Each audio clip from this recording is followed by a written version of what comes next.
Now, a very important tool on Photoshop is the clone stamp tool. Now, that's something an old-fashioned retoucher never had. The only way they clone something is to cut a piece of a picture off and place it over another picture. Or you'd have to have two pictures to sort of get rid of something. Have a look at this picture here. If I wanted, let's say, if you're married, hopefully you won't get divorced, but if you are, you may want to paint out your husband or your ex-wife. Quite a useful trick to know about cloning. Years ago, as I said, if you wanted to put bricks on top of that man's picture, you'd maybe have another picture, print twice, and cut out a lot of bricks and stick it over the man. That's then you'd replace the bricks, or you'd get a paintbrush and paint in all the bricks, which would take a lot of work. So the clone tool works like this. It's the clone stamp tool, not the pattern stamp tool, which is a completely different tool. And basically, the size of the brush matters. And again, always a soft brush. If you hold down the Alt key, select an area, click the left side of the mouse, take it off, and then I can put some of the bricks. But can you see a crosshair appearing to the left of this on some of those bricks? That's what I'm cloning. Now, the skill is you don't always have to use the same bit. I may want to use some bricks from here. Hold down the Alt key, click my mouse once, take my finger off the Alt key, put it over the girl's face. And can you see that crosshair? That's what I'm cloning. Now, even though the bricks aren't perfect, you can sort of get away with that. Nobody would know that one brick didn't match another.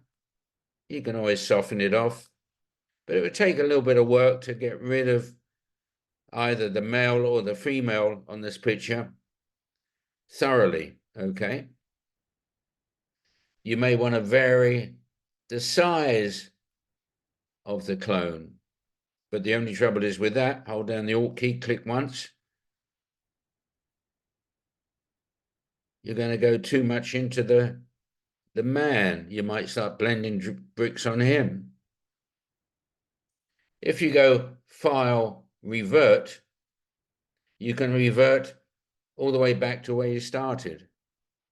So one could clone a bit, but maybe that's a bit too big. You always got to look at your airbrushes, the size.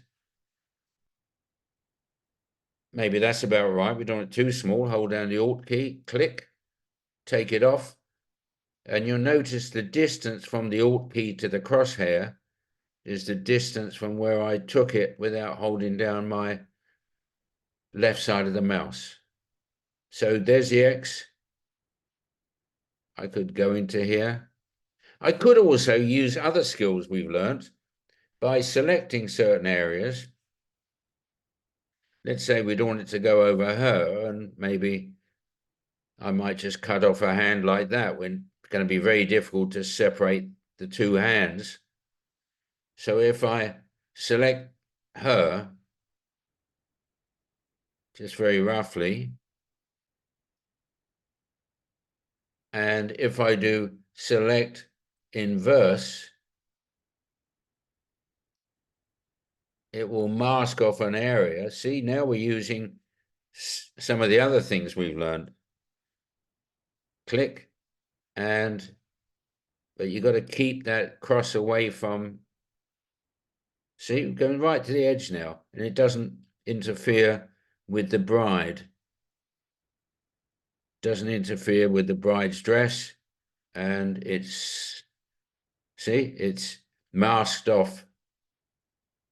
So a lot of these techniques I showed you are a mix and match. But quite dramatically, whoops, we're now cloning the white area around the picture. So you've got to be careful with what you're cloning. Maybe I'll do another bit here just to cover those bricks. Okay, and you notice I chopped the hand off there because they were both holding hands, but that would do. That's almost realistic. It looks like her hand's behind the back. So cloning tool, I'd have a good practice of that for about 20, 25 minutes. Pause this video and try the cloning tool and try masking off area. Don't forget to do select inverse. Download pictures from the internet. Just have 2 or 3 people in the shot and try to delete one person. You're actually cloning the background. You're not painting it. You're cloning a textured background. Just to finish on this, I can actually clone the bricks at the bottom. See? So you're cloning actual texture. So I could use an airbrush and maybe match the color by holding down the Alt key, click, but that's not the same. See, you're not going to paint in each brick like that. Cloning is a lot easier.